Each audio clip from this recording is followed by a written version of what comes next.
Assalamualaikum warahmatullahi wabarakatuh.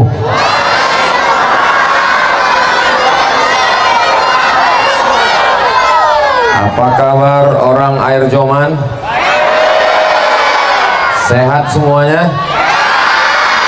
Alhamdulillahi Rabbil. Allahumma sholli ala Sayyidina Muhammad wa ala ali Sayyidina Muhammad. Yang saya hormati bapak-bapak, ibu-ibu, alim ulama, cerdik pandai, tokoh masyarakat, hadirin hadirat, muslimin muslimat, mukminin mukminat, solihin solihat yang belum berbini dan belum bersunat. Semua yang hadir malam ini semuanya dimuliakan Allah Subhanahu wa taala. Amin ya rabbal. Malam ini kita akan mengaji tentang peristiwa Isra dan Mi'raj Nabi Muhammad sallallahu alaihi wasallam. Peristiwa Isra dan Mi'raj itu terjadi pada saat Nabi kehilangan dua orang. Yang tahu dua orang hilang itu angkat tangan. Siapa Pak? Ya, siapa yang hilang dua orang itu? Yang pertama istrinya namanya Khadijah. Yang kedua pamannya namanya Abu Talib.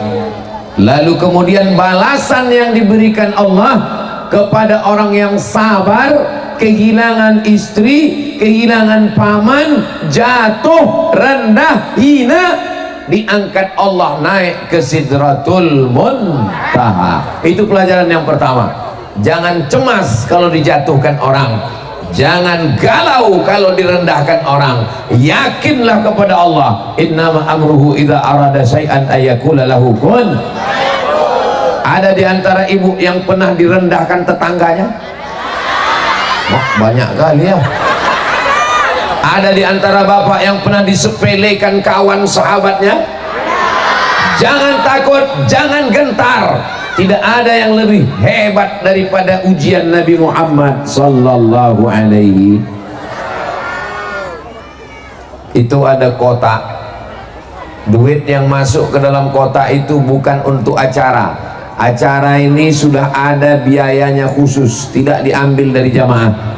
Dan duit yang masuk dalam kotak ini akan dibelikan beras, dibagikan kepada fakir miskin, yatim dan duafa. 200 paket sejak tahun 2020 sampai sekarang, tak putus sampai hari kiamat insyaallah. Yang tak ada membawa duit, masukkan ke dalamnya cincin, gelang, rantai, kartu ATM, handphone, masukkan semua. Setuju? Oh, setuju pula jamaah. Allahumma salli ala Sayyidina Muhammadin tibbil qulubi wa dawaiha wa afiyatil abdani wa shifaiha wa nuril absari wa diyaiha wa ala alihi wa sahbihi wa sallim. Itu salawat syifa dibaca untuk sakit hati. Sakit hati karena menengok kotak lewat. Bapak Ibu yang dimuliakan Allah Subhanahu wa taala, ketika Nabi menggigil kedinginan karena datang malaikat Jibril menurunkan wahyu, Iqra bismi rabbikal ladzi khalaq, khalaqal insana min 'alaq, Iqra wa rabbukal akram alladzi 'allama bil qalam, 'allamal insana ma lam ya'lam. Siapakah yang menyelimutinya di rumah? Khadijah. Kalau saya bertanya tak usah dijawab karena nanti saya jawab sendiri. Jadi kalau Ustadz Somad ceramah jangan stres waktu dia nanya. Ketika Nabi Muhammad SAW kedinginan, yang menyelimutinya adalah Khadijah. Ketika orang kafir musyrik Abu Jahal, Abu Lahab, Abu Sufyan akan membunuh Nabi. Yang membelanya adalah Abu Thalib. Tempat bergantung dua, yang satu laki-laki, yang satu perempuan. Laki-laki itu bernama Abu Thalib, perempuan itu bernama Khadijah. Kedua-duanya patah, meninggal di tahun yang sama. Jangan galau, jangan susah hati. Kalau besar ujian hidupmu, Allah Maha Besar, maka katakanlah Allahu Akbar. Subhanallah walhamdulillah wala ilaha illallah wallahu akbar wala haula billahil aliyil azim. Kalau besar ujian hidupmu, Allah Maha Besar. Kalau sulit hidupmu, Allah Maha memudahkan. Jangan bergantung kepada kawan. Hari ini kawan, besok berubah menjadi lawan. Betul? Pernah mengalami? Oh, jujur semua orang akhir zaman ini. Jangan bergantung kepada uang, karena uang akan binasa. Bergantung kepada harta sirna, bergantung kepada kuasa ditangkap KPK. Bergantunglah kepada Allah. La ta'khudhuhu sinatun wala naum. Dia yang maha kuasa. Lahu ma fis samawati wa ma fil ard. Jadi Isra Mi'raj mengajarkan kita jangan stres, jangan depresi, jangan galau, jangan susah hati. Hidup ini macam di lautan, kadang ombaknya membuat kita jatuh ke bawah, tapi juga ombaknya membuat kita melambung naik ke atas. Betul? Alhamdulillah jamaah bilang betul. Kalau ada yang bilang tak betul, tak apa-apa. Saudara yang dimuliakan Allah Subhanahu wa taala, hidup ini tempat ujian. Kalau tempat ujian itu tentu saja banyak persoalan, banyak masalah. Makanya kalau ada orang mengatakan banyak kali masalah di hidup nih Pak Ustadz, mati aja lah kau. Sulit kali hidup ini Pak Ustadz. Yang indah itu nanti di surga bersama kamu, Besti. Maka selama di dunia ini kita kuncinya cuma dua saja. Kalau datang yang menyenangkan hati kita, kita bersyukur. Kalau datang yang tak menyenangkan hati kita, kita bersabar. Pentas sudah dibuat, lampunya sudah terang benderang, suaranya menggelegar, tiba-tiba turun hujan, berarti kita bersabar. Tiba-tiba malam ini Allah berikan cuaca yang indah, tidak panas, tidak sejuk, tidak dingin, tidak menggigil, suasananya indah dan tenang. Ini berkat doa orang Air Joman. Di Air Joman kita nih, betul? Tablik akbar, tak ada alamatnya saya tengok.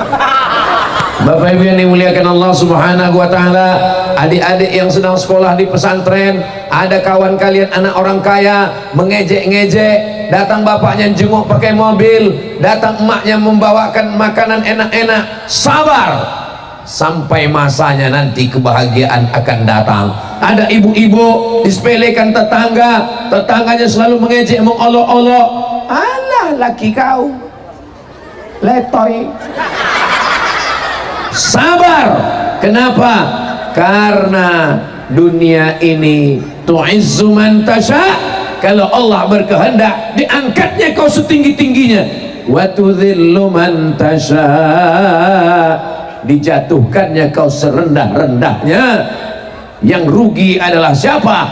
Ketika kaya sombong, ketika berkuasa angkuh Fir'aun, ketika susah melarat kufur, neraka jahanam sudah menanti. Insya Allah semua jamaah yang hadir malam ini jamaah yang diberikan Allah istiqomah iman dan Islam. Kalau dia kaya, orangnya dermawan, saking beratnya isi kotak itu sampai begini panitia tuh. Kalau saya menduga agak-agaknya 5 kilo lah isinya, entah 5 kilo emas dan duit kerincing, wallahu alam. Saudaraku yang dimuliakan Allah Subhanahu wa taala, mudah-mudahan jamaah yang hadir ini kalau ada yang sakit diangkat Allah penyakitnya, disehatkan. Kalau ada yang sulit rezekinya dibukakan Allah. Apalagi kita malam ini ramai, lebih 40 orang, lebih 400 orang. Kalau 4.000 orang sampai tidak nih? Insya Allah kalau dihitung sama jin ibritnya, malaikat kiroman katibin rokib atid, semuanya insya Allah cukup. Mudah-mudahan pertemuan kita ini mendatangkan barokah, menurunkan rahmat Allah Subhanahu wa ta'ala. Amin ya rabbal. Ujian pertama meninggal ayah, Abdullah namanya. Ujian kedua meninggal ibu, Aminah namanya. Ujian ketiga meninggal datuk, Abdul Muttalib namanya. Ujian keempat meninggal istri, Khadijah namanya. Ujian kelima meninggal paman, Abu Talib namanya. 3 anak perempuannya meninggal semua ketika dia masih hidup. Ummu Kulsum, Ruqayyah, Zainab. Anak laki-lakinya meninggal juga, Al-Qasim, Abdullah, Ibrahim. Kematian dibuat Allah supaya kita sadar, jangan bersandar pada manusia, jangan berharap pada manusia akan kecewa. Betul Bu? Betul semua. Aku tengok jamaah, berharap kepada manusia, semakin dalam pengharapan kita semakin banyak kekecewaan, semakin dalam keinginan kita semakin tinggi pula keputusasaan. Maka gantungkanlah semuanya kepada Allah. Inna solati wa nusuki wa mahyaya wa mamati lillahi rabbil. Nih jamaah air Joman ini tak terlalu memikirkan hidup, semuanya sudah diserahkannya kepada Allah Subhanahu wa ta'ala. Datang dia kemari tenang, ada yang membawa tikar, ada yang membawa karpet. Ustaz tahu dari mana? Nampak aku tadi ngintip dari dalam mobil. Jam berapa ibu duduk di sini? Jam 4. Mudah-mudahan yang hadir ini mendapatkan nilai jihad fisabilillah. Man kharaja fi talabil ilmi, siapa yang keluar rumah dengan niat menuntut ilmu, fa huwa fisabilillah, maka dia sama macam orang yang berjihad fisabilillah di Palestina, hatta yarji'a, sampai dia pulang ke rumah insyaallah. Amin ya rabbal. Saya pernah ceramah di Air Joman, baru pertama ini. Masya Allah, tabarakallah. Saya sudah terbang sampai ke Papua, terbang sampai ke Tidore, Ternate, terbang sampai ke pulau-pulau, masuk ke dalam laut, menyelam, terbang sampai ke Australia, ke Melbourne, ke Sydney. Rupanya di kampung sendiri belum sampai. Hari inilah baru sampai ke Kabupaten Asahan, Kecamatan Air Joman, berjumpa dengan saudara-saudara saya. Saya bukan penceramah undangan yang diundang dalam acara Isra Mi'raj. Saya adalah orang kampung yang sedang pulang ke kampung halamannya, menjenguk saudara-saudaranya, menyambung tali silaturahim. Man ahabba ayyusatalahu fi rizqihi, siapa yang mau lapang rezekinya, wa yunsa'adahu fi asarihi, mau panjang umurnya, falyasil rahimahu, hendaklah dia menyambut tali silaturahim. Ceramah saya ke Malaysia, pesawat cuman sampai ke airport, tapi di Air Joman sampai ke tempat acara pesawat anak ibu tuh.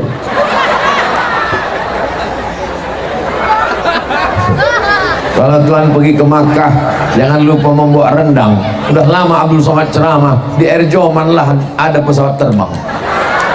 Bapak Ibu yang dimuliakan Allah Subhanahu wa ta'ala, kenapa ibu membawakan pesawat? Supaya anaknya diam. Anak-anak yang dibawa malam ini akan menjadi anak-anak yang soleh dan solehah. Malam ini bapak ibu membawa anak, mau menunjukkan ke mereka, anakku, kau kubiasakan dengar ceramah, Jangan sampai nanti anak ini setelah dewasa, setelah besar, merantau ke Medan, merantau ke Surabaya, merantau ke Jakarta, nikah dia sama orang Bandung, ditanya sama istrinya, bang, ya, kampung abang di mana? Air Joman. Abang waktu kecil dulu apa yang abang tengok? Penyanyi dangdut. Malam ini kita sedang menciptakan sejarah untuk anak-anak kita. Anak-anak kita ini akan menjadi orang-orang besar di masa akan datang. Amin. Iyalah, udah besar lah dia. Nanti ditanya sama istrinya, abang orang mana? Abang orang Air Joman. Dulu waktu abang masih kecil, apa yang abang tengok? Malam itu ramai orang di kampung abang. Siapa yang datang?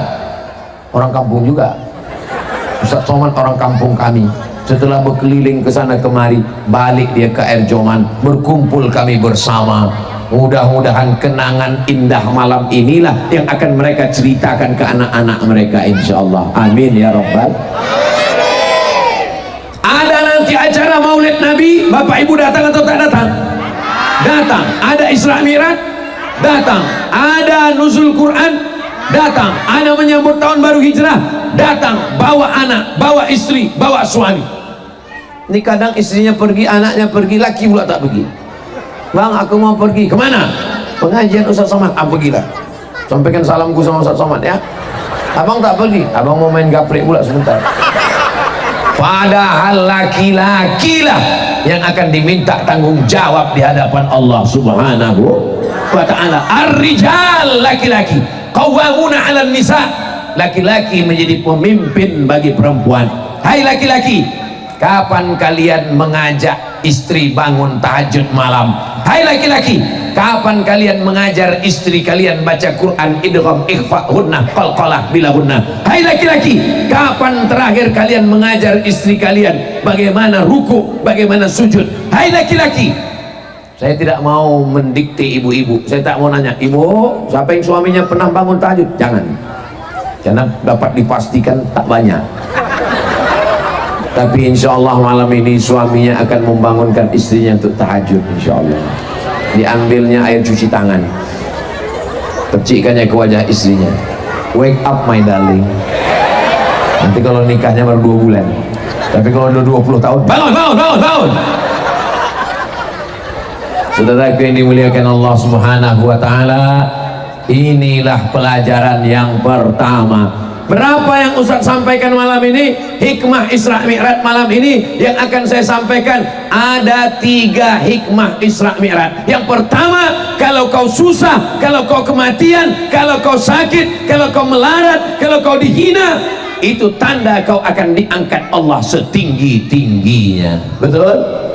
Ini buktinya Nabi Muhammad sallallahu alaihi wasallam. Habis 3 ini, nanti kertas tolong sebarkan sama pena. Mana jamaah yang mau bertanya tulis, nanti kita akan jawab. Yang bisa saya jawab, saya jawab. Yang tak bisa saya jawab, saya bawa pulang ke Pekanbaru. Saya pulang hari Selasa nanti saya jawab di Pekanbaru. Saya upload di channel Ustadz Abdul Somad Official. Subscribe, like, share, and comment. Setuju? Setuju aja jamaah.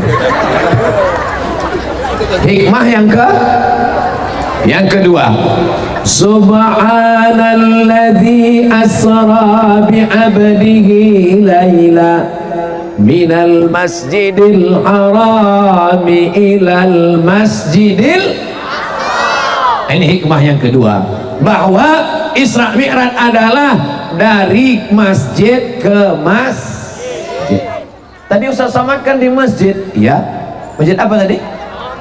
Masjid Ar-Rahmah. Kenapa di Air Joman tidak dibuat di dalam masjid? Karena masjidnya kecil tak muat. Maka dibuatlah di tanah lapang. Alhamdulillah, ada yang di belakang sambil mendengar sambil minum es cendol. Ceramahnya dapat, cendolnya dapat. Sambil menyelam minum cendol lah. Yang berdagang-dagang duitnya dapat, dunianya dapat, akhiratnya dapat, sesuai doa Rabbana atina fid dunya hasanah wa fil akhirati hasanah wa qina. Tapi puncak pengajiannya bukan waktu tabligh akbar. Cuman kemarin waktu Ustaz Somad di Air Joman, penuh manusia datang. Bukan, Saya tidak mau mendengar itu. Saya mau ada perubahan. Besok sholat subuhnya makin ramai jamaahnya insya Allah. Amin. Kalau selama ini satu shaf, alhamdulillah Ustaz Somad, selama ini di masjid kami lebih banyak tiangnya daripada orangnya. Selama ini di masjid kami pemain inti dia Pak Ustadz, dia yang imam, dia yang makmum, dia yang muazzin, dia yang iqamat, dia juga yang ngepel lantai, dia juga yang membersihkan WC. Pemain inti. Di bulan Ramadan barulah datang pemain naturalisasi. Tapi insya Allah di air Joman tadi waktu saya di masjid saya tengok penuh. Bayangan saya macam mana lah nanti di tanah lapang, rupanya berlipat-lipat ganda dari yang di masjid. Mudah-mudahan kita semua istiqomah sholat berjamaah di masjid. Yang sombong tidak mau ke masjid, yang angkuh tak mau ke masjid, yang congkak tak mau ke masjid, pada akhirnya jenazahnya akan dibawa ke masjid. Mana Bapak Ibu mendengar? Kepada Bapak anggota RT 1 RW 2, tolong setelah ini nanti kita akan ke warung kopi bersama-sama membawa jenazah. Ada jenazah yang dibawa ke warung kopi? Yang tak mau ke masjid, yang anti masjid, yang marah dengan masjid, mengamuk bawa parang panjang karena suara mikrofon mengganggu tidurnya, pada akhirnya jenazahnya akan dibawa ke masjid. Biasakan anak-anak kita ke masjid. Allah bisa karena, mohon maaf boleh saya bertanya? Di air Joman dari maghrib ke isya anak-anak masih ada mengaji di masjid? Kalau sudah ada, teruskan, bawa anaknya, bawa istri, antarkan anaknya. Anak tidak bisa main suluh. Kok ke masjid? Kok ke masjid? Kok ke masjid? Ayah nggak ke masjid? Ayah udah dewasa. Anak mesti ditenteng tangannya dibawa ke masjid. Betul? Ibu juga ke masjid. Pengajian wirid yasin. Masih ada wirid yasin di air Joman? Ibu wirid yasinnya hari apa Bu? Jam berapa? Jam 2. Mantap. Tempat saya ba'da asar, baca yasin, tahtim tahlil, pengajian Ustaz Somad, tanya jawab, maghrib selesai. Maghrib anak-anak mengaji, habis itu bapak-bapak pengajian ba'da isya. Paling tidak maghribnya ke masjid, isyaknya ke masjid, subuhnya ke masjid. Nanti di tempat kerja kami tak bisa Pak Ustadz di tengah sawah sholat zuhur asar di sawah, tapi kena lumpur. Lumpur bukan najis, bersih. Lalu kalau di sawah tidak sholat, apa beda yang menanam padi sama sapi? Sama-sama tak sembahyang. Saudara yang dimuliakan Allah Subhanahu wa Ta'ala, alhamdulillah Ustaz Somad, setelah mendengar ceramah Ustaz kemarin, suamiku udah sembahyang Ustaz, selama ini tak sembahyang. Sholat apa dia Bu? Idul Adha. Itu pun sambil ngambil kupon untuk kurban Pak Ustaz. Ya Allah, semua suami-suami yang belum terbuka pintu hatinya, bukakanlah pintu hatinya untuk sholat. Saya ceramah berapi-api di atas mimbar. Anak-anak jangan sampai tidak ada yang tidak baca Quran. Jangan sampai anak tak pandai baca Quran. Jangan sampai buta huruf Quran. Tapi saya tak punya kekuasaan. Saya tidak punya kekuasaan tanda tangan. Tapi ada orang yang punya kekuasaan. Bisa dibuatkannya perda, peraturan daerah.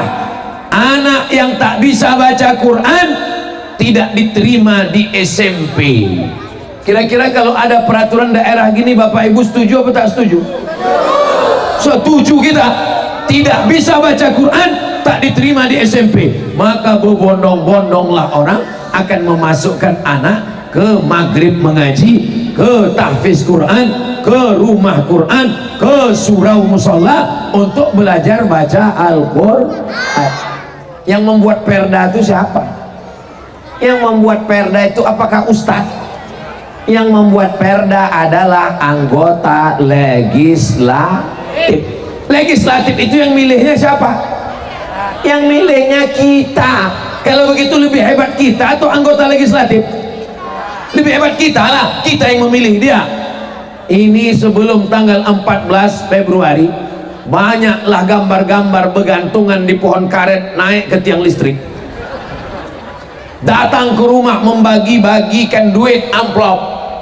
Jangan pilih orang yang menyogok. Tapi Pak Ustadz yang ada kan tolak bala, tolak duit mana ada Pak Ustadz? Ini duit haram.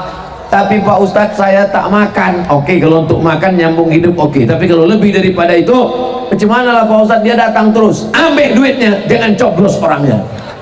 Setuju?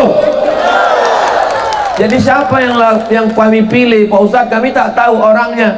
Kalau tuan ke pasar Keramat, jangan lupa membeli kain. Kalau sudah dekat dengan Ustadz Abdul Somad, jangan pilih yang lain.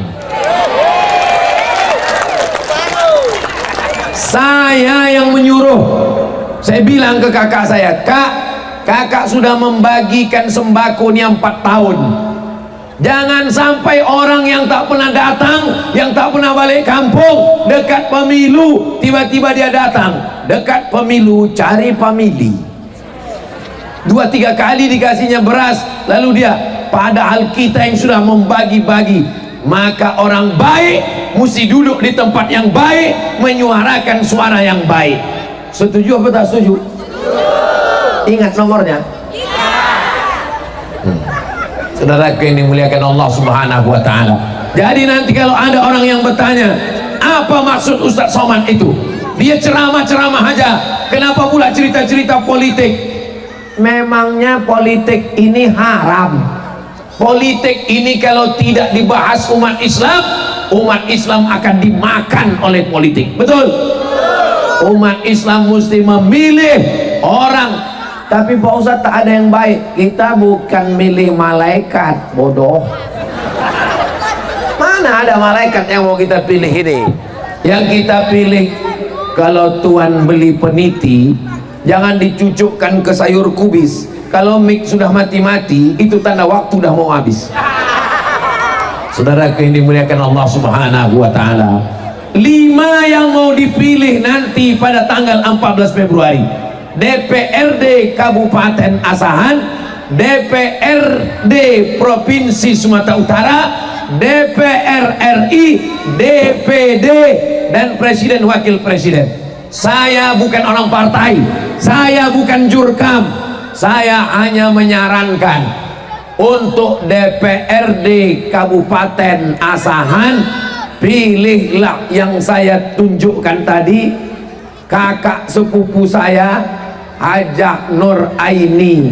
Setuju alhamdulillah, tak setuju innalillah. Ada pula yang bertanya, saya ini sudah dikasih tahu Bawaslu tidak boleh cerita presiden, tak boleh menyebut nomor, tak boleh menyebut angka, tak boleh menyebut partai, tak boleh menyebut nama. Maka nama tak boleh saya sebut, angka tak boleh saya sebut, partai tak boleh saya sebut. Kalaupun mau disebut juga, yang tidur di rumah saya itu tahu orangnya? Tahu?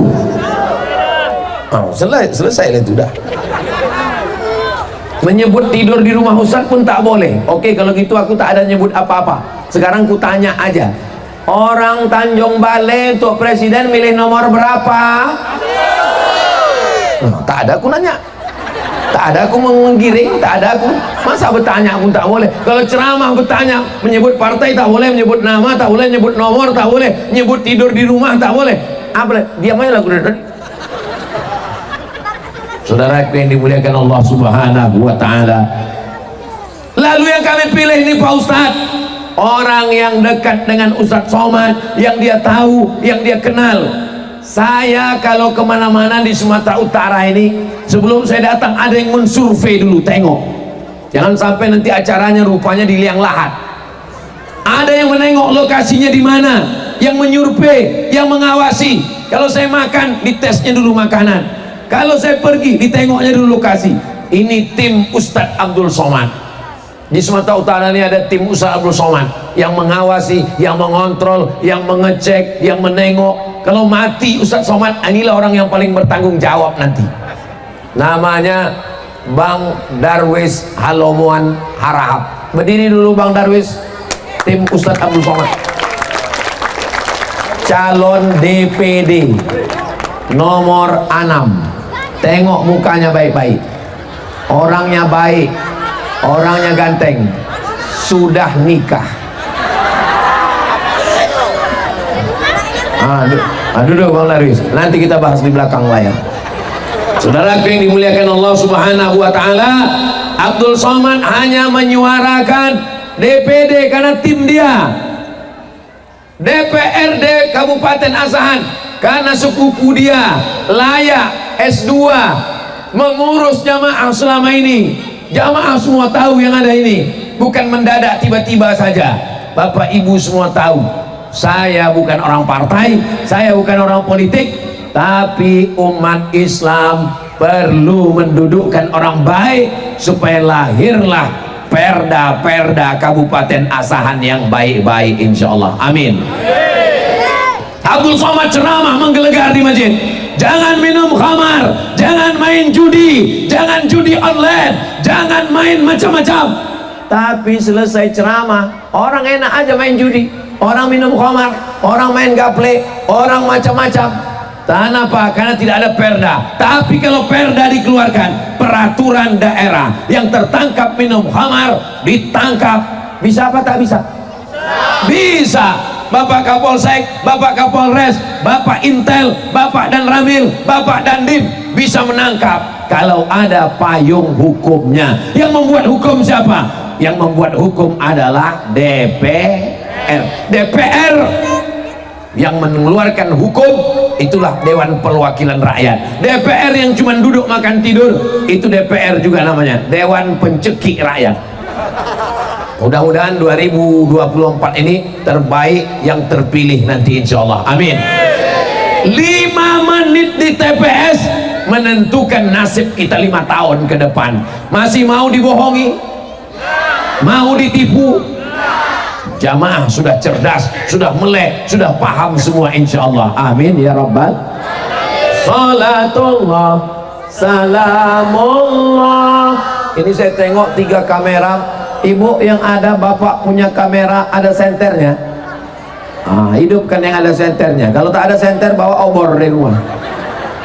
Salatullah, salamullah ala toha Rasulillah. Salatullah, salamullah ala Yasin Habibillah. Tawassalna bismillah wa bil hadi Rasulillah wa kulli mujahidin lillah bi ahlil badri ya Allah. Cukup, jangan lama-lama, basah ketiak. Saudara yang dimuliakan Allah Subhanahu wa Ta'ala, apa acara di akhir Joman tadi?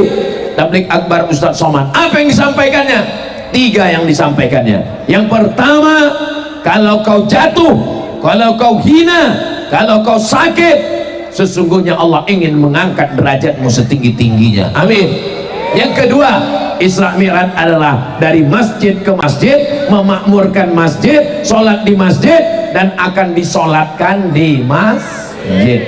Terakhir yang ketiga, ketika Nabi Isra Mi'raj, nampak Nabi ada orang di hadapannya daging yang busuk, berulat, benanah, berdarah, bau. Ada daging yang segar, dimakannya daging busuk, ditinggalkannya daging segar. Nabi bertanya kepada malaikat Jibril alaihissalam, wahai malaikat Jibril, ya, kenapa orang dimakan daging busuk? Kenapa orang makan daging haram? Kenapa orang dimakan daging bernanah? Padahal yang bagus ada. Inilah orang meninggalkan yang halal, istrinya ada, tapi dia tetap berselingkuh, berzina, makan haram. Apakah fenomena ini ada di akhir zaman? Apakah yang nampak Nabi Isra Mi'raj ini ada sekarang? Dulu laki-laki mau kenal sama perempuan susah, payah, jumpa, datang ke rumahnya, rumahnya berlantai kayu, pakai dinding, pakai atap, pakai tiang, pakai tangga. Macam mana laki-laki mau jumpa perempuan saat itu? Ambil sapu lidi, cabut satu lidinya, cucuk ke atas. Kalau perempuan nengok ada sapu lidi naik ke atas, itu artinya miss call. Dulu begitu. Bagaimana cara kirim surat? Ditulis surat, dimasukkan ke dalam botol, dihanyutkan sungai. Rencananya hanyutnya ke sungai Asahan, rupanya ke sungai Siak ke Riau. Macam mana cara perempuan laki-laki mau berkomunikasi? Tulis surat di kertas, habis itu pura-pura letakkan tangan. Nanti ketika mau ke surau, ke musola, pura-pura akhirnya diambil. Masih ingat bagaimana Hayati dapat surat dari Zainuddin?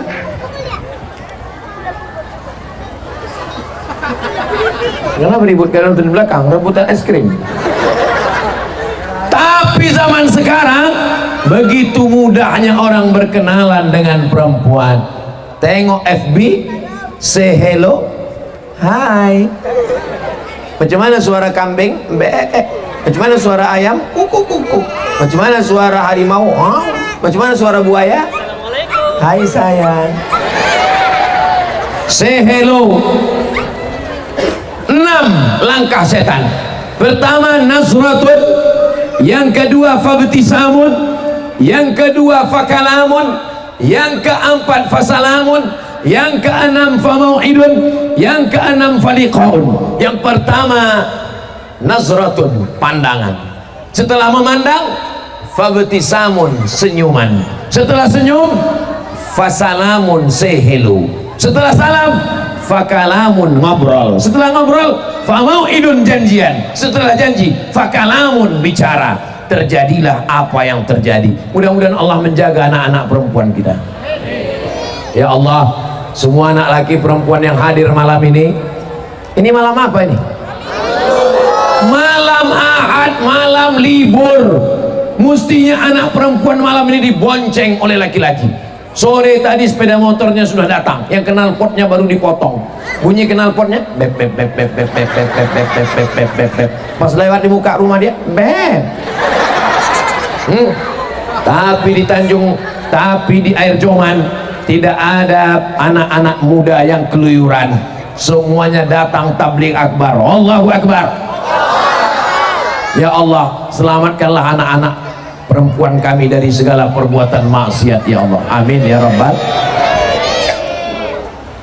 Sore tadi sudah mulai datang anak lajang ke rumah ibu dan bapak. Pak, ku bawa anak bapak sebentar ke Kisaran ya Pak. Tidak, sebentar aja Pak. Sekali tidak, tetap tidak. Nanti ku belikan bapak mie ayam. Tidak, jangankan mie ayam, pakai bakso pun tidak. Datang ibunya dari dapur, kata ibu itu kasihlah bang, kita dulu lebih parah dari itu lagi. Ini tidak ada lagi di Air Joman. Orang Air Joman ini baik-baik semua. Yang perempuan berjilbab panjang betuduh, labuh berbaju kurung. Yang laki-laki Masya Allah tabarakallah soleh-soleh. Saya tadi mulai tausiah jam 8:30. Sekarang sudah jam 9:15. Sudah 45 menit saya ceramah. Bisa pula anak-anak tetap fokus mendengar. 45 menit saya sudah ceramah. Anak-anak di Air Joman tetap fokus. Tengok anak-anak ini, anak-anak bukan ayah, anak-anak. Kelas berapa anakku? Hah? Kelas 5. Masya Allah. Kelas berapa? Kelas 1. Besar badannya. Kelas berapa? Kelas 5. Kelas 5 fokus, datang paling depan, duduk dekat Ustaz Somad, mendengarkan ceramah. 45 menit tetap fokus. Kadang di tempat lain saya ceramah baru 10 menit udah keluar kuda nil. Orang yang mengantuk dengar ceramah itu dua kemungkinan. Yang pertama cacingan, yang kedua diganggu setan. Bacakan ayat kursi, Allahu la ilaha illa huwal hayyul qayyum. Tak ada kata setan, aku tak ada ganggu kata setan. Aku udah lama nggak ganggu dia kata setan. Aku malah yang terganggu kata setan. Anak-anak Air Joman nih Masya Allah luar biasa. Naik satu orang dekat Ustaz.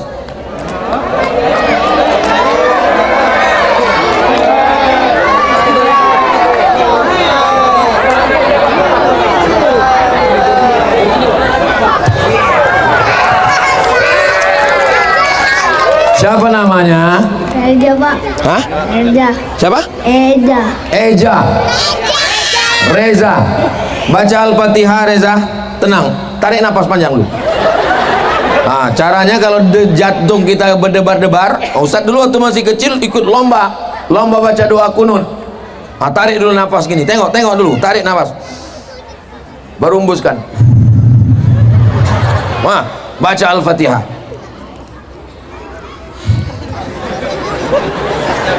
Bismillahirrahmanirrahim.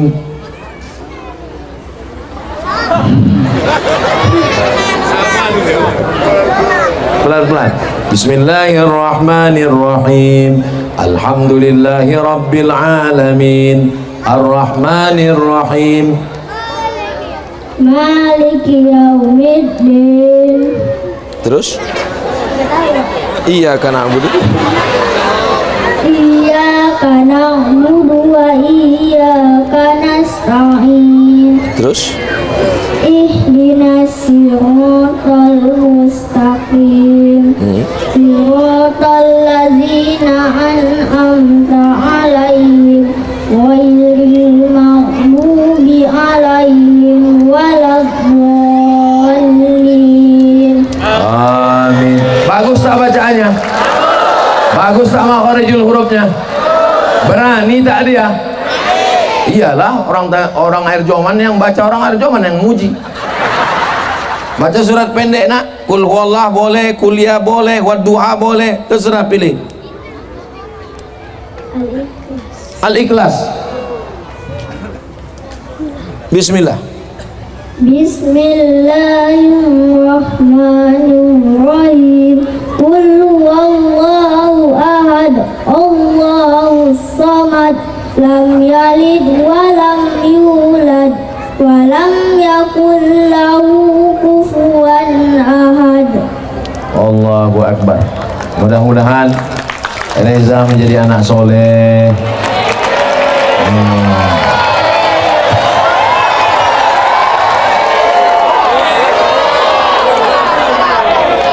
Insyaallah.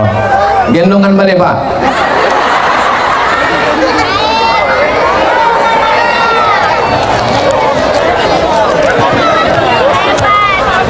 Sekarang kita jawab pertanyaan. Masih siap? Masih semangat? Takbir! Jika sudah menikah, suami lebih mengutamakan istrinya apa ibunya?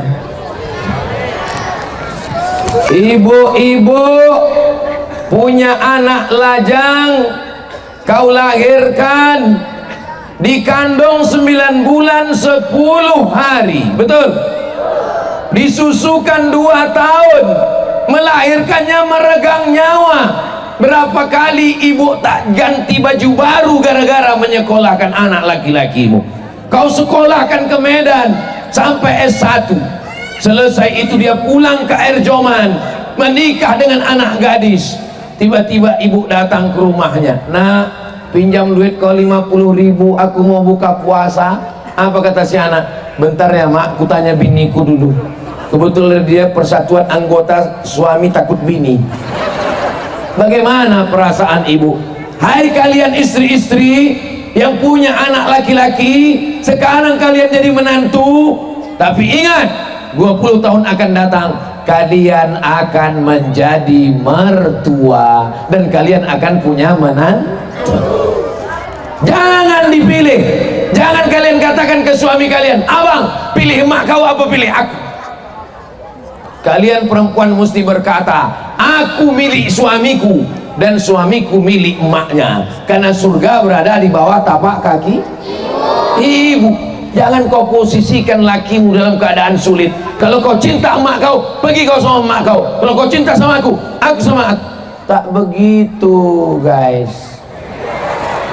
Ini bukan masalah pilihan. Semestinya mertuamu itu berkata, apa kata dia? Dulu kusangka kalau anak lajangku itu nikah sama kau, hilang anak lajangku itu, hilang anak lajangku. Tapi rupanya sekarang apa yang terjadi? aku dapat anak perempuan, lebih sayang pula menantuku lagi daripada anakku. Itulah yang the best. Mudah-mudahan ibu yang punya anak laki-laki dapat menantu yang baik-baik, yang solihah solihah semua. Amin ya rabbal. Makanya nanti adakan fit and proper test.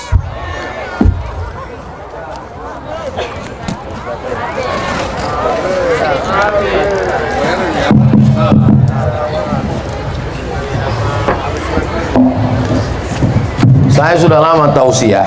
Biasanya mic untuk ceramah sama mic tanya jawab itu satu, tapi di Air Joman ini lain. Mic tanya jawab lain, mic untuk ceramah lain. Yang luar biasa Air Joman ini.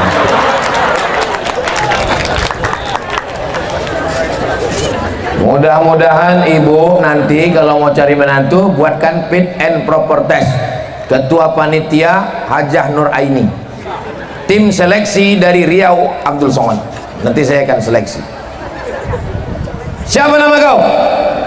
Nama saya Kausar Pak. Baca surat Inna A'tainakal Kausar. Siapa namamu? Nama saya Imran Pak. Baca surat Ali Imran. Wah, panjang tuh Pak Ustaz. Tapi saya selalu dipanggil Kulhu Pak. Baca Kulhu Allah. Lulus les reza. Ibu tak bisa mengatakan kau sudah kusekolahkan, kau sudah ku wisudakan, masalah istri kau cari sendiri. Tak bisa begitu Bu, karena nanti ibu juga akan melihat dia sampai hari kiamat. Berapa banyak ibu-ibu memandikan anaknya 2 kali, memandikan waktu bayi, memandikan jenazah anaknya. Jangan pernah merasa berhenti mendidik anak-anak kita. Semua ibu-ibu yang hadir ini insya Allah dapat menantu yang baik-baik.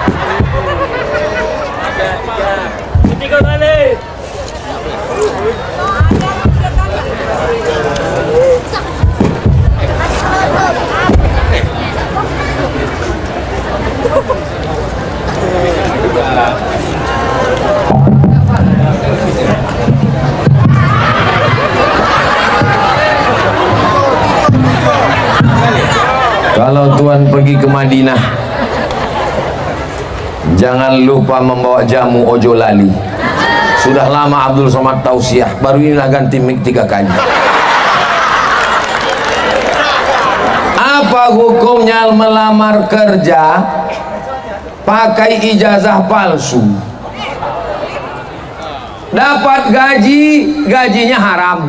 Dapat pensiun, pensiunnya haram. Dapat tunjangan, tunjangannya haram. Dapat SPPD, SPPD-nya haram. Uang tunjang, uang sikut, uang sipak, uang sundul, haram semuanya. Karena pintu masuknya haram. Sebetulnya ada orang yang layak, tapi karena ini menipu, pakai ijazah palsu, nilainya tinggi, yang jujur tadi kalah. Akhirnya dia zolim kepada orang, menganiaya orang lain. Hidup ini sementara. Lulus PNS umur 30, pensiun umur 30, pensiun 60, cuman 30 tahun makan duit haram, tapi di neraka jahanam khalidina fiha abada. Jangan pernah, ibu, jangan kasih anak beli ijazah palsu. Saya pulang dari Maroko bawa ijazah 2, dari Mesir LC, dari Maroko DESE, Diplom Etudes Superior Approfondi, ikut tes PNS. Kata kawan saya, ayo kita menghadap ke pejabat di atas, mudah-mudahan kau lulus. Saya sampaikan ke emak saya, apa kata emak? Jangan, kau jangan curang, aku tak mau kau buat haram, nanti kau makan haram. Kalau kau lulus, lulus karena Allah, rezeki tak berpintu, tidak pakai lobby-lobby, tidak pakai sogok, lulus. Meninggal emak saya 2019 pun saya keluar juga dari PNS. Seakan-akan PNS itu untuk dia, karena doa dia. Sampai hari ini masih hidup. Rezeki tak berpintu, tak ada yang sulit bagi Allah Subhanahu wa ta'ala. Jangan kejar harta haram, karena makanan haram tak tertolong di akhirat. Dapat gaji, dapat duit, belikan makanan, belikan lontong, belikan ayam goreng, belikan daging, masuk ke dalam piring, disuap ke mulut, menjadi darah daging. Ayyuma lahmin, setiap daging di badan, nabata min haramin, kalau tumbuh dari yang haram, fannaru aulabi, tempatnya adalah api neraka. Ditimbang badan kita di akhirat, berat kau 50 kilo, yang halal cuma 10 aja. 30 tahun makan haram. Tiap hari kita berdoa, Rabbana atina fid dunya hasanah wa fil akhirati hasanah wa qina azab. Disuapkan anak-anak yang lugu-lugu, anak-anak yang jujur-jujur, anak-anak yang hijau-hijau, anak yang baik-baik, dikasih makan haram, otaknya rusak. Sepiring nasi haram berubah menjadi setetes darah haram, setetes darah haram masuk ke jantung, dari jantung naik ke otak.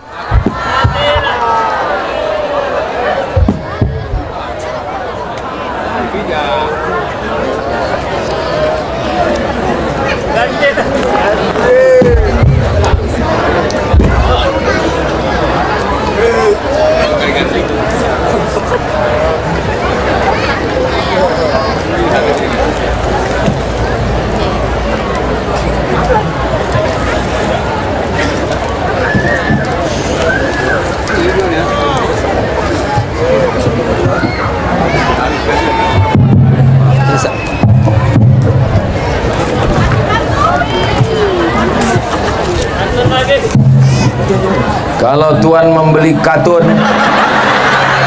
katun di pangkal titi, tak bisa lagi berpantun karena udah selalu nikmati.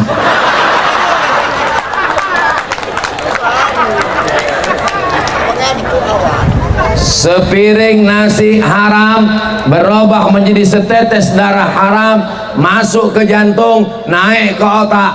Nasiyatin kazibatin khati'ah, ubun-ubun pelaku dosa. Kenapa ubun-ubun anak jadi pelaku dosa? Otaknya kotor gara-gara duit haram. Jangan kasih anak bini makan haram. Hati-hati. Mudah-mudahan kita semua dikasih Allah rezeki yang halal-halal.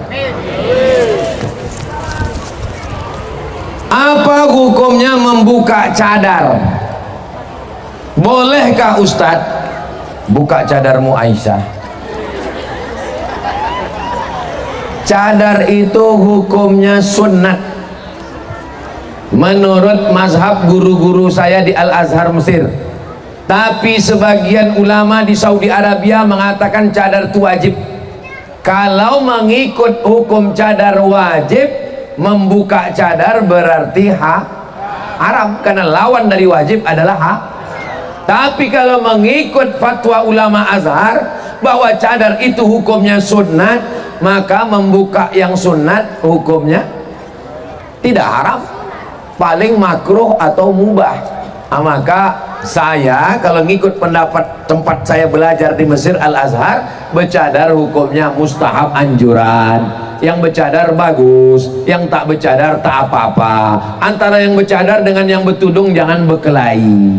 Karena kalau kalian yang bertudung sama bercadar berkelahi, yang ketawa yang tak bercelana. Antara yang pakai celana panjang dengan yang bersarung dengan yang berjubah, jangan berkelahi. Karena kalau kalian berkelahi, yang ketawa yang bercelana pendek. Udah bercelana pendek, hitam pula tuh. Hitam-hitam si tampuk mandis, sudahlah hitam lutut berkudis. Jadi yang bertudung sama yang bercadar, kalian mestinya berjuang untuk berusaha supaya tetangga yang belum bertudung segera jelas. Jadi kalau ikut pendapat ulama Azhar, kalau ada yang selama ini bercadar, dibukanya cadarnya, iya nggak apa-apa. Pak Ustadz, bagaimana caranya supaya tak malas sholat? Kalau ada suami-suami yang sudah sholat, bininya tak sholat, berarti selama ini kalian satu tempat tidur sama Nyi Blorong Sundel Bolong Mak Lampir Suster Ngesot.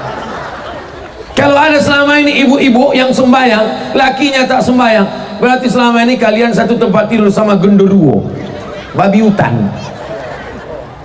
Mudah-mudahan dibukakan Allah pintu hatinya sholat. Kalau ada istri yang tak sholat, suami tak sholat, besok pagi bawa dia ke rumah sakit di Kisaran. Terserah mau rumah sakit apa, pokoknya tanya security mana ruang ICU. Bawa abang laki yang tak sembahyang, istri tak sembahyang, buat persatuan laki tak sembahyang, persatuan bini tak sembahyang. Besok bawa dia ke ruang ICU, tunjukkan sama dokter, nampaknya lah di situ ruang ICU, you don't see me.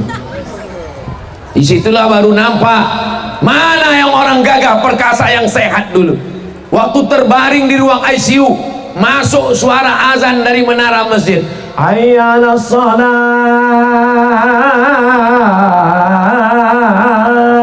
Meleleh air mata. Ditanya sama istri, abang mau apa bang? Aku mau sembahyang. Dulu kemana aja bodoh? Dulu bukan main lagi. Di situ orang sembahyang maghrib, di situlah dia menggas. Ghairil maghdubi alaihim waladdallin. Ada mak berdua, mak mudah-mudahan tabrak listrik lah dia. Amin. Untunglah waktu hidupnya dulu sama istrinya baik. Apa kata istrinya? Sabar ya bang, walaupun kau tak sembahyang tak apa-apa, insya Allah bang, tak lama lagi sebelum hari Jumat selesai nih bang. Soalnya ini surat tanah bang, tanda tangan ini semua. Akhirnya semua kita ini akan yang tak sembahyang pergi ke rumah sakit, tengok ruang ICU. Yang tak sembahyang bawa menengok pemakaman kubur liang lahat. Nah, mana kawan yang tak sembahyang? Bawa dia. Itu tempat kunci. Nah, udah agak dekat, senggolkan sedikit. Jatuh dia ke dalam. Kau tolak aku yang tak ada, aku nolak kau bilang. Kau jangan terpeleset tadi bilang. Kalau sudah masuk ke liang lahat, tidak juga terbuka pintu hatinya.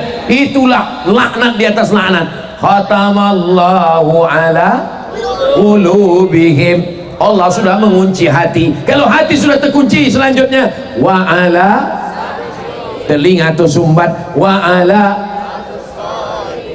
sakit belum tentu kutukan. Boleh jadi dengan sakit Allah ingin membuka hati kita. Tapi kalau sudah hati terkunci, telinga tersumbat, mata tertutup, summum bukmun umyun, summun bukmun umyun fakatu li bisubuta, tak lagi bisa melihat kebenaran. Mudah-mudahan kita semua di sini dibukakan Allah pintu hatinya, insyaallah. Jangan lupa doa. Doa silahul mu'min. Doa adalah senjatanya orang beriman. Di antara doanya, Rabbi ja'alni muqimas shalah wa min dzurriyyati. Ya Allah, jadikan anakku mendirikan salat. Ustaz Somad, iyalah enak doa pakai bahasa Arab. Kami ini nggak bisa bahasa Arab, Pak Ustaz. Doa tidak perlu pakai bahasa Arab. Yang penting pakai bahasa Arab itu 4. A'udzubillahi minasyaitonirrajim. Bismillahirrahmanirrahim. Alhamdulillahirabbil alamin. Wassalat. A'udzubillah, bismillah, alhamdulillah, sholawat. Habis itu doa pakai bahasa masing-masing. Ya Allah, ini anakku, lakiku, suamiku belum sholat, bukakan pintu hatinya. Bisa? Doakan kami yang namanya semoga sukses. Kenapa hadis ada yang disandarkan kepada sahabat dan tabi'in? Kalau perbuatan itu dilakukan Nabi, namanya hadis marfu. Marfu, apa namanya? Marfu. Kalau disandarkan kepada sahabat, namanya hadis mauquf. Apa namanya? Mauquf. Kalau sampai kepada tabi'in, namanya maqtu. Apa namanya? Maqtu. Nabi, sahabat, tabi'in. Itu istilah ilmu hadis. Perbuatan siapa ini? Ini perbuatan tabi'in. Mana contohnya? Bersedekah 7 malam untuk orang yang baru meninggal dunia.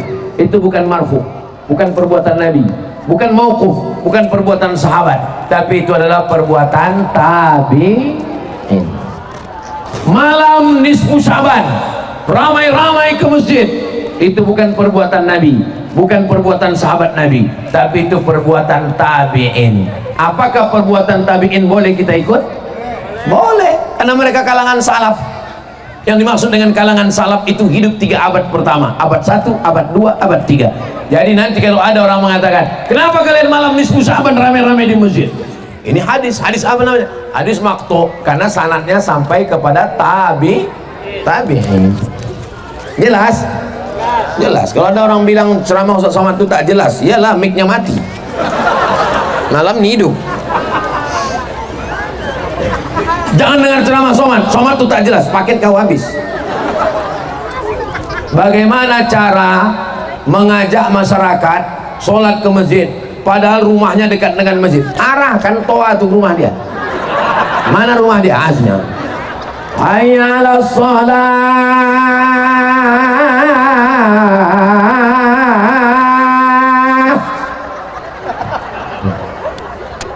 Buat nanti lomba azan. Lomba azan polisi-polisi dan tentara. Setuju? Karena kalau orang biasa yang azan tak mau orang itu datang. Lomba azan antar polisi, TNI, Polri. Azan mereka. Hayya 'alas shalah. Nah, insya Allah datang Bapak itu terkejut.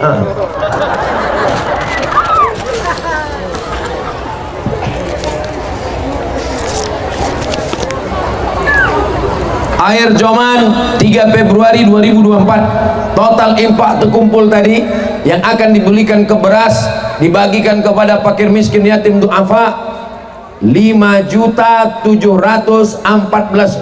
Allahu Akbar. Hebat orang Air Joman nih. Tak habis-habis kertas nih, ku tengok. Bolehkah kita sebagai guru mengaji menerima upah jika sudah ditetapkan kesepakatan, sementara mengaji adalah amal? Mengaji dibayar oleh pemerintah sebagai penyuluh Kementerian Agama atau petugas dari yayasan atau masjid yang mengasih honor. Yang dibayar itu bukan mengajarnya, tapi yang dibayar itu adalah waktunya. Dia mengajar dari maghrib ke isya, besok pagi mengajar dari pagi jam 8 sampai jam 12. Yang dibayar itu bukan mengajarnya, tapi waktu dia. Sebetulnya waktu dia dari jam 8 sampai jam 12 itu dia bisa bertanam sawit, dia bisa tanam karet, dia bisa berniaga di pasar. Tapi waktunya itu dipakainya untuk mengajar. Waktunya itulah yang dibayar. Maka imam Masjidil Haram digaji oleh pemerintah Saudi Arabia. Dosen-dosen digaji mengajar. Maka begitu juga dengan guru mengaji. Guru fisika PNS, guru kimia PNS, guru matematika PNS, guru mengaji digaji 300.000 sebulan, dipotong 6 bulan sekali disunat massal. Siapa yang bisa memperjuangkan itu? Ustaz Somad dengan ceramah. Tapi yang bisa memperjuangkan itu adalah anggota legislatif. Mudah-mudahan terpilih anggota legislatif yang bisa memperjuangkan guru mengaji, insyaallah. Amin.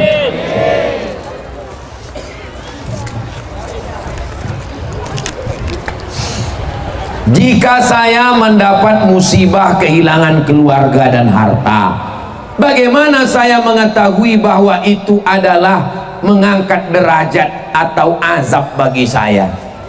Misalnya sakit, kena musibah sakit. Dari mana kita tahu sakit ini azab atau sakit ini mengangkat derajat?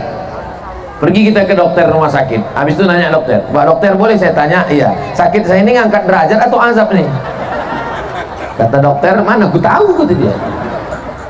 Kalau kita sakit atau kena musibah atau kehilangan atau kematian atau bangkrut, ada 4 kemungkinan. Yang pertama, Allah menghapuskan dosa-dosa. Yang kedua, amal kita sebetulnya udah cukup untuk surga Jannatul Firdaus, sudah ditulis nama kita Abdul Somad, tempatnya di surga Jannatul Firdaus. Tapi waktu ditengok amalnya kurang seon lagi, maka dikasihkan dia ujian untuk mencukupkan amalnya. Yang ketiga, ada ibadah yang tidak keluar darah. Ibadah keluar darah namanya jihad. Ada ibadah yang tak keluar duit. Ibadah keluar duit namanya infak, wakaf, zakat, sedekah. Tapi ibadah ini tak keluar duit, tak keluar darah, namanya ibadahnya sabar. Betul, sabar menerima sakit. Yang keempat, ridho. Nanti di surga itu Allah bertanya kepada penghuni surga, hai penghuni surga, apakah kalian sudah dapat semua nikmat?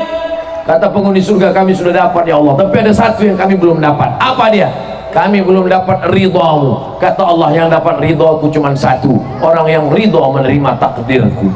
Itulah mengapa kita berdoa, Allahumma inna nas'aluka ridhaka, minta ridha. Mudah-mudahan kita mendapatkan ridha Allah. Semua mengatakan amin. Ada satu ibu-ibu yang diam aja tak bilang amin. Kalau ditanya, ibu kenapa nggak amin kan? Saya udah dapat ridho Pak Ustaz. Lumayan nama lakinya Pak Ridho. Jadi kalau kita sakit, kita bangkrut, kita kehilangan, kita husnuzon pada Allah, boleh jadi 4 kemungkinan. Dosa kita diampunkan, kita kurang amal untuk naik surga paling tinggi, kita mau dapat pahala sabar, dan kita mau dapat ridho. Jangan suuzon pada Allah SWT. Jangan udah kita sakit, kita kehilangan, kita suuzon sama Allah. Jangan-jangan aku ini terkutuk, jangan-jangan aku ini terlaknat. Selalu husnuzon kepada Allah Subhanahu wa ta'ala. Saya ingin bertanya, bagaimana cara menasehati orang tua kami yang takut dibilang anak Cuman ceritanya? Bagaimana cara kita menasehati orang tua tapi kami takut dibilang anak durhaka? Misalnya orang tuanya belum pakai jilbab, jangan kalian pulang dari sini panggil ya ayyuhalladzina kafaru.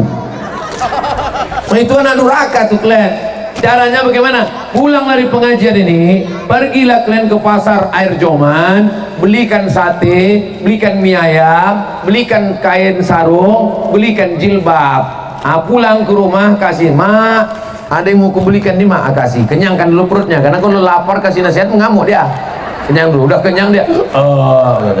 Mak, cantik jilbab ini kan mak? Cantik, kata dia. Pasang ya mak? Oh pasangkan lagu, tak terlaku lagi. Begitu caranya.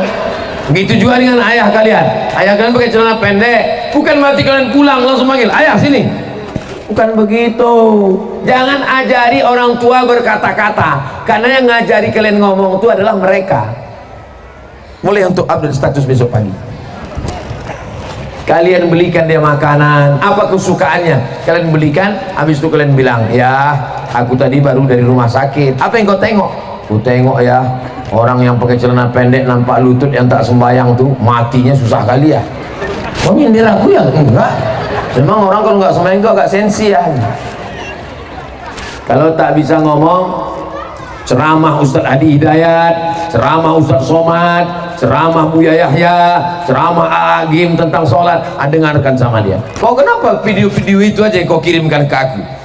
Ya video apa lagi mau kirim untuk ayah? Bilang pandai-pandai lah, mudah-mudahan. Tapi jangan lupa, yang paling hebat diantara semuanya, ad-du'a silahul mu'min. Doa senjatanya orang beriman. Maka malam sholat sunat hajat, usolli sunnatal hajat, mudah-mudahan makku bertudung, ayahku pakai jilbab. Aku bertudung, ayahku sembahyang, itu maksudnya. Saya sebetulnya masih sadar. Saya mau ngetes jamaah nih, orang ini masih konsen lagi apa tidak? Kalau orang ini tadi tak komplain, diam aja itu berarti orang ini masih terserah lah, yang penting cepat kalian pulang.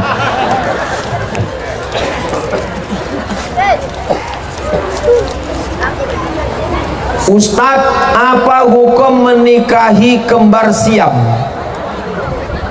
Bukankah menikahi 2 saudara kandung itu haram Pak Ustadz?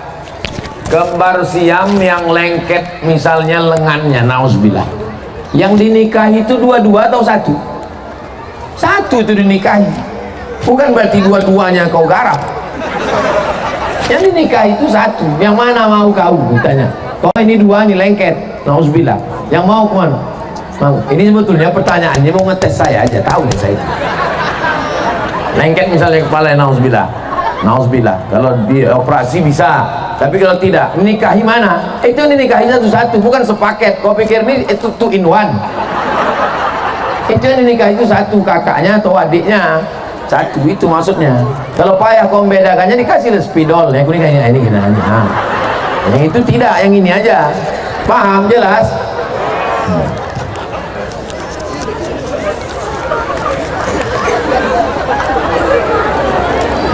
Ustadz, saya mau minta doa. Sudah 2-3 tahun 6 bulan belum juga. Nanti semua kita doakan, semua yang baik-baik untuk jamaah kita doa, kita baca Al-Fatihah, kita bertawassul kepada Nabi, kepada malaikat, kepada orang-orang soleh, wali-wali Allah. Semua niat baik, hajat kita mohonkan kepada Allah. Mudah-mudahan dengan doa bersama orang ramai ini dikabulkan Allah semuanya, insya Allah. Ketika mendapat begitu banyak ujian dari Allah, seringkali hati ini merasa tak adil akan takdir yang ada. Ini bertanya apa curhat? Jadi mohon Ustaz pencerahannya, bagaimana cara kita untuk ikhlas serta sabar menerima takdir yang ditetapkan Allah. Saya insya Allah menceramahkan tentang sabar nih sanggup saya, tapi waktu ujian itu datang ke diri saya tak kuat juga saya. Jam 2 malam berangkat saya dari Pekanbaru, jam 2 siang, jam 2 malam sampai lewat Air Joman ini jam 1 malam, jam 2 malam sampai Silau, langsung ziarah ke makam almarhumah emak saya. Turun saya duduk, saya saking kan sempitnya dunia. Jadi kalau ada orang bercerita tentang sempitnya hidup, saya pernah merasakan itu. Kalau tak bisa lagi mengadu kepada makhluk hidup, maka mengadulah kepada tanah. Berbisiklah ke tanah, malaikat-malaikat di langit akan mendengar bisikanmu. Ambil air wudhu, sholat sunat, Allahu Akbar, habis. Allahu Akbar kabira, walhamdulillahi katsira. Cerita sama orang udah tak mempan lagi. Apapun cakap orang sudah tak masuk ke telinga kita lagi. Satu-satunya cara tinggal dinginkan dengan air wudhu, bangun tengah malam, sholat sunat, rasakan nikmatnya. Wajjahtu wajhiya lilladzi fataras samawati wal arda hanifan. Allah mau sujud kita lebih lama. Selama ini sujud kita macam stempel pos. Kalau ujian kita berat, sujud kita lebih lama. Subhana rabbiyal a'la wa bihamdi, subhana rabbiyal a'la wa bihamdi, subhana rabbiyal a'la wa bihamdi. Tak ada jalan lain. Itu kata Allah. 2, wasta'inu bis sabri, minta tolong kepada Allah dengan sabar, wassalah, dan sholat. Nanti terasa dia macam mengaduk kopi. Pertama kacau balau, kalau dibiarkan lama-lama nanti hening. Begitulah yang saya alami dalam perjalanan hidup. Mudah-mudahan saudara-saudara saya yang sedang mengalami kesulitan hidup diberikan Allah ketenangan batin. Ala bidzikrillah, dengan banyak berzikir mengingat Allah, tatmainnul qulub, hati menjadi tenang. Amin ya rabbal. Apa hukumnya membuka tapak tangan sebelum salam? Assalamualaikum warahmatullah. Tangan tak ada dibuka. Ini bukan buka tutup pengaspalan jalan. Tangan tidak ada dibuka, tak ada. Tangan begini aja. Assalamualaikum warahmatullah. Assalamualaikum warahmatullah. Tangan tak dibuka. Sebelum salam lah dibukain dulu. Assalamualaikum warahmatullah. Kenapa dibuka? Melakukan gerakan yang bukan gerakan sholat secara sengaja, maka sholatnya batal. Melakukan gerakan yang bukan gerakan sholat secara sengaja, atau mengeluarkan kata yang bukan bacaan sholat, bukan bahasa Arab, maka sholatnya batal. Bismillahirrahmanirrahim. Alhamdulillahi rabbil alamin. Ar-Rahmanirrahim. Copot. Batal. Karena keluar kata yang bukan bacaan sholat. Begitu juga dengan gerakan. Tapi gatal kali Pak Ustaz. Gatal garu sekali. Ghairil maghdubi alaihim waladhdallin. Gatal kali. Pergi ke apotik beli obat kurap. Kecuali kalau darurat, pergi camping outbound ke hutan di dalam, anak-anak pramuka camping, sampai di dalam mereka sholat berjamaah. Tiba-tiba pas sedang sholat itu ada sumur tua, tak tahu tak datang dari mana. Ada orang, mohon maaf tunanetra, orang buta jalan. Maka karena darurat dia boleh bergerak lebih dari 3 kali berjalan. Ditariknya tangan orang buta tadi, diilakkannya. supaya lewat. Dia lanjutkan lagi sholatnya, tak batal karena darurat. Tapi tak boleh bercakap. Jangan sini lagi ya Pak. Batal. Bercakap batal. Paham? Uqtulul aswadaini fi sholat. Membunuh pun dalam sholat tak batal sholat. Kalau darurat, membunuh. Bunuhlah dua yang hitam waktu kau sedang sholat. Apa dua yang hitam itu? Pertama al-thu'ban, ular. Yang kedua al-aqrab, kalajengking. Allahu Akbar, nampak ular. Itu makanya sholat itu mata terbuka apa tertutup? Terbuka. Kalau tertutup mana nampak ular? Terbuka, nampak ular. Tutup enggak? Begitu dibuka rupanya anaconda di depan. Stop. Sholat itu mata dibuka, bukan tutup. Ada saatnya sholat ditutup mata. Kapan? Sholat kita di masjid, tiba-tiba ada orang di depan itu pakai baju kaos. Hidup sudah susah, jangan bikin susah. Nah itu mesti kita tutup, karena kalau kita tengok makanya kalau ke masjid jangan pakai baju bertulis. Tulisnya coba tengok gambar belakang Pak. Nah itu kok dipakai tim Ustaz Somad nih.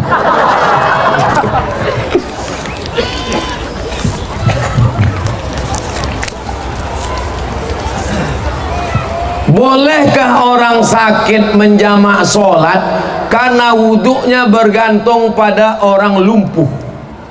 Dia sakit, yang duduk di kursi roda, mohon maaf ibu, saudara kita yang sakit atau sudah tua yang pakai pampers, maka sholatnya boleh dijamak tapi tidak pakai qashar, karena yang qashar itu mesti ada musafir yang jaraknya 89 km. Musafir 89 km dari Air Joman ke Silau 13 km. Ustaz tahu dari mana? Aku buka Google tadi. Silau ke Air Joman 13 kilo, Silau ke Kisaran 20 kilo, Kisaran ke Medan 180 bisa, 160 bisa, Pekanbaru 600 kilo bisa, yang penting 89 km. Adapun orang tua atau yang pakai pampers atau yang sakit keras, maka dia dijamak tapi tidak pakai qashar. Subuh bersihkan, pakai baru, berwudu, sholat subuh, dah tahan sampai zuhur, jam 8, jam 6, jam 7, jam 8, jam 9, jam 10, jam 11, jam 12. Jangan pakaikan pampersnya sebelum azan, tak boleh, karena kalau sebelum azan batal wudunya. Tunggu azan, Allahu Akbar, Allahu Akbar, cucikan bersih. Kita bisa mengalami ini, ayah kita, mak kita, atuk kita, nenek kita, bisa kita mengalami. Bersihkan setelah azan, bersihkan, ganti baru, wudukan. Setelah wudu atau tayamum, sholat zuhur 4 rakaat, sholat asar 4 rakaat. Nanti asarnya lewat karena udah takdim tadi. Nanti maghrib pilihan, mau di waktu maghrib atau waktu isya. Kalau waktu maghrib nanti payah Pak Ustaz, nanti malam pas mau tidur ganti pempes lagi. Kalau gitu isya. Jam berapa biasa tidur? Jam 9 malam. Jam 9 malam cuci bersih, habis itu pakaikan baru wudu, maka maghrib 3 rakaat, isya 4 rakaat. Kalau jamaah takhir, maghribnya dulu atau isyanya dulu, boleh dua-dua. Siapa yang melaksanakan maghrib dulu? Karena menurut urutan waktu maghrib dulu baru isya. Kalau yang melaksanakan isya dulu, karena memang waktunya itu adalah waktu isya, sedangkan maghrib menumpang di waktu isya. Yang wajib duluan sholatnya itu hanya sholat jamaah takdim.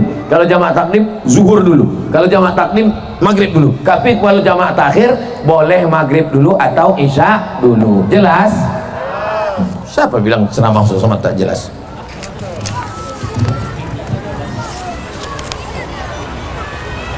Habis, akhirnya habis juga kertasnya. Tadi saya mulai jam 8:30, sekarang sudah jam 10 pas.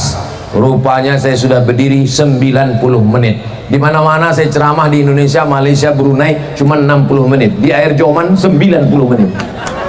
Hebat tak Air Joman? Jangan tepuk tangan dulu, jangan tepuk tangan dulu, masih banyak lagi. Begitulah hebatnya air Joman. Mudah-mudahan kita semua diberikan istiqomah iman dan Islam. Yang ada permintaan kesehatan, jodoh, anak, keturunan, derajat, kebaikan, kelulusan, semua niat yang baik ini kita mintakan kepada Allah. Ala hazihin niyah wa kulli niyatin salihah. Al-Fatihah.